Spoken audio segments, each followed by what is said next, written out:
سب سے بڑی چیز جو میں تمام علماء کرام بیٹھے ہیں انتہائی محترم ہے میرے لیے آپ بھائی، میں آپ لوگوں کے اجازت کے ساتھ ایک عرض کرنا چاہتا ہوں کہ میرا مشاہدہ یہ ہے کہ اگر انسان اپنا کردار بنا لے نا تو وہ اپنے ماں باپ کا نام اور ان کے اندر خدا نہ خواستہ کوئی خامی ہے تو اسے بھی پورا کرتے. بالکل بالکل، کیا بات. ہم اس طرف غور نہیں کرتے. بالکل بالکل. ہم کہتے ہیں جی ماں نے سکھایا، ماں نے تو ہمیں سکھایا ہے، لیکن اگر میں یہ کہوں کہ نبی کریم حضرت محمد مصطفیٰ صلی اللہ علیہ وسلم نے تمام چیزیں ہمارے سپرد کر دیں، اب بتائیے مجھے کہ وہ تو اللہ نے قرآن لکھ کے زمین پر نبی پاک صلی اللہ علیہ وسلم کے ذریعے بھیج دیا، آ گیا. اب آپ اس کو پڑھ رہے ہیں، وہ ایک الگ چیز ہے، اس پہ عمل کتنے لوگ کر رہے ہیں اور وہ سینے میں اتر کتنا رہا ہے، اور اترا اور آپ کی بات میں اثر کیوں نہیں ہے. بالکل بالکل. آپ کی زبان میں اثر کیوں نہیں ہے، آپ کے اوپر لوگ شک کیوں کرتے ہیں. یہ وہ تربیت ہے کہ جہاں گھر کی ساری رپورٹ باہر نکلتی ہے. بالکل. ان کے گھر میں یوں کھاتے ہیں، ان کے گھر میں ایسے پہنتے ہیں، ان کی بہنیں ایسی ہیں، ان کی امی ایسی ہیں. یہ ریفرنسز جو ہے نا ہمارے معاشرے میں یہ پرسنلی لیے جاتے ہیں. میری نظر میں انسان کا کردار ہے تو محمد مصطفیٰ صلی اللہ علیہ وسلم سے اللہ تعالیٰ فرماتے ہیں کہ اے میرے رسول ایسے ہو جاؤ کہ لوگ تمہیں دیکھیں اور مجھے پہچانیں. تجھے دیکھیں اور مجھے پہچانیں. اور ماں باپ بھی اپنی اولاد سے یہی چاہتے ہیں کہ لوگ تمہیں دیکھیں اور ہمیں پہچانیں. فلاں کا بیٹا ہے، فلاں کا بیٹا. یہ مقام ہے کردار. میں نے آپ سے کہا تھا نا کہ استاد ہیں، میں نے کہا تھا نا ہم یہاں پہ نہیں سوچتے ہیں، اس سطح پہ آگے کوئی نہیں سوچ رہا ہے کہ یار میں اپنے ماں باپ کی عزت کیسے کرا سکتا ہوں. مجھے تھوڑا سا ایک وقت ملا، میں نے ایک جگہ وزٹ کیا، مجھے لگا کہ یہ زمین، یہ ایریا، یہ بہت ساری سہولتوں سے محروم ہے. تو میرے ذہن میں آیا میں ایک ہاسپٹل بناؤں. اور میں نے جس دن میری امی کا انتقال ہوا ہے ان کی ڈیڈ باڈی رکھی ہوئی تھی، میں ان کے پیر پکڑ کے بیٹھا ہوتا اور وہ جو ہے کہ اپنے تمام گناہ معاف کرا لوں. آج بھی راتوں کو اٹھ کے میں روتا ہوں کیونکہ مجھے یہ احساس ہے کہ ہم اللہ کے ساتھ وہ نہیں کر رہے جو اللہ ہمارے ساتھ کرتے ہیں. ہم وہ حق ادا نہیں کر رہے. اب رسول کریم حضرت محمد مصطفیٰ صلی اللہ علیہ وسلم کھڑے ہوئے راتوں کو پیر سوج گئے ہیں، پوچھتی ہیں ام المومنین کے آپ تو اللہ کے رسول ہیں، نبی آپ پہ تو قرآن کا نزول ہے، وحی آتی ہے، آپ کیوں اتنی راتوں کو کھڑے کے بعد کرتے ہیں؟ فرماتے ہیں عائشہ کیا میں اس کا شکر نہ ادا کروں؟ آپ مجھے بتائیے اگر ہم میں سے کون ایسا ہے جو رات کو اٹھ کے اپنی ماں کے پیر پکڑ کے اس کا شکر ادا کر رہا ہو کہ میری ماں تو مجھے دنیا میں لائی اور میں تجھے دنیا میں اتنا روشن کروں گا، دنیا کو بتاؤں گا کہ میں نے کس گود میں پرورش پائی. تو میں نے اپنی ماں کا حق ادا کرنے کے لیے کہ ہاسپٹل کا نام ہی ماں رکھ کے بنا رہا ہوں.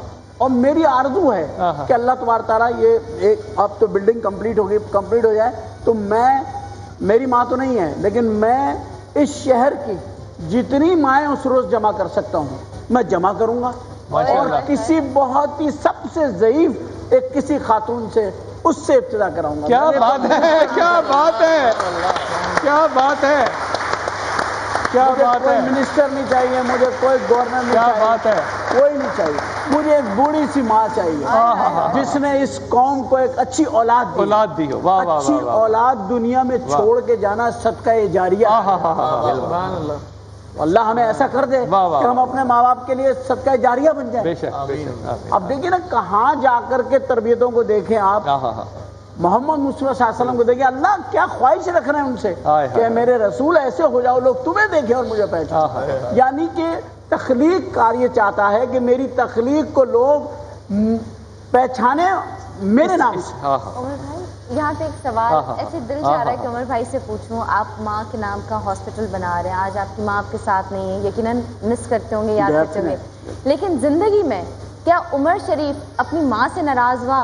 کبھی چیخ کے بولا ہو، کبھی 10 دن بات نہ کی ہو؟ اللہ نہ کرے. استغفر. میں ایک بار آج بھی میں کبھی جب صلاۃ تسبیح پڑھ رہا ہوتا ہوں رات کو، میں یہ نماز میں بہت شوق سے پڑھتا ہوں اور کوشش کرتا ہوں کہ میں روز پڑھ لوں، ورنہ میرا یہ تو ہوتا ہے کہ ہفتے میں 2-3 دفعہ پڑھتا ہوں. تو میں جب پڑھتا ہوں، میں جو بھی پڑھتا ہوں نا، اپنی زندگی کا ہر ثواب محمد مصطفیٰ صلی اللہ علیہ وسلم کی خدمت اقدس میں پیش کر دیتا ہوں، اور ان کے ذریعے تمام لوگوں کو، تمام انبیاء کو، تمام شہداؤں کو، سب کو جاتا ہے، مگر میں اپنی ماں کے لیے کرتا ہوں کہ میرے رب میری ماں کو جو ہے نا اس مقام پہ پہنچا دے رسول کریم صلی اللہ علیہ وسلم کے صدقے میں جہاں ماں کو ہونا چاہیے۔ پتہ نہیں کوئی کمی رہ گئی ہو، ہم اپنے مردوں کا پیچھا نہیں کرتے۔ ہائے صدقے جاؤں، کیا جملہ کہا یار، ہمیں ہم اپنے مردوں کا پیچھا کرنا چاہیے۔ درود شریف حضرت محمد مصطفیٰ صلی اللہ علیہ وسلم کے لیے آپ پڑھتے ہیں، اور درود شریف ایک واحد چیز ہے جو اتنی تیز رفتاری سے آسمان کی طرف جاتی ہے، اور جو بھیجتا ہے اس کے نام سے فرشتے نبی کریم صلی اللہ علیہ وسلم کی خدمت میں پیش کر دیتے ہیں۔ اب آپ اس بات کی لذت اور اس بات کو مزہ لیجئے کہ آسمانوں پر جہاں محمد مصطفیٰ صلی اللہ علیہ وسلم تشریف فرما ہے، ایک فرشتہ جا کر کے کہتا ہے کہ یہ درود شریف آپ کے لیے عمر شریف نے بھیجا ہے جو فلاں کا بیٹا ہے۔ سوچئے کہ جو فلاں کا بیٹا ہے عمر شریف اس نے بھیجا، میرا نام بھی وہاں لیا گیا، میرے ماں باپ کا نام بھی لیا گیا، تو محمد مصطفیٰ صلی اللہ علیہ وسلم پہ روز بھیجتے رہیے درود شریف، روزانہ اپنا بنا لیجئے۔ اب دیکھیے ہم رابطہ نہیں قائم کرتے، شکایت ہم کرتے ہیں باتوں میں، رابطہ نہیں۔ اب درود شریف رابطہ ہے، پڑھتے جائیے، بھیجتے جائیے، پڑھتے بھیج جائیے۔ اور اگر یہ رفتار آپ اپنے گھر میں رکھیں، محلے میں رکھیں، محلے میں پڑوس میں چیزیں بھیجتے رہے، نیاز بھیجتے رہے، کبھی کوئی مٹھائی بھیج دی، کبھی کچھ بھیج دیا، تو ایک دن ان کے گھر سے بھی آ جائے گا۔ اب اگر آپ رسول کریم صلی اللہ علیہ وسلم کو روزانہ درود شریف بھیجتے رہیں گے اور انہوں نے ایک بار بھیج دیا، اللہ اکبر، اور وہ کریں گے ایسا، وہ کریں گے ایسا، رحمت اللہ علیہ وہ کریں گے ایسا، اور ایسا ہوا ہے۔ آپ کی بات کو بڑا کر دوں ادب سے، بڑے تو یہ جو آپ نے کہا نا بھیجیں گے، ہو ہی نہیں سکتا کہ رحمت العالمین کا رب العالمین یہ نہ کرے۔ مسجد میں لوگ بیٹھے تھے اور رسول آئے میرے، کہتے ہیں کیا کر رہے ہو؟ کہا اللہ کی باتیں، اللہ کی باتیں، اللہ، کہا قسم کھاؤ، قسم کھائی، واپس گئے، پھر آئے۔ یہ مزاج نہیں تھا محمد کا کہ قسم کے لیے کہتے میرے پیچھے جبرائیل علیہ السلام کھڑے تھے اور مجھے کہہ رہے تھے وہ کون لوگ ہیں جو نیچے مجلس میں اللہ کا ذکر کر رہے ہیں، تو میں نے ان کو دکھا دیا یہ کر رہے ہیں۔ جبرائیل نے خوشخبری دی، کہتے ہیں اللہ فرماتے ہیں ان کو کہہ دو کہ جو میرا ذکر زمین پہ قائم کرتے ہیں میں ان کا ذکر آسمان پہ قائم کرتا ہوں، اور میری مجلس ان سے بہتر ہے۔ سبحان اللہ، آپ نیچے ذکر کریں گے، اللہ آسمان پہ ذکر قائم کرے۔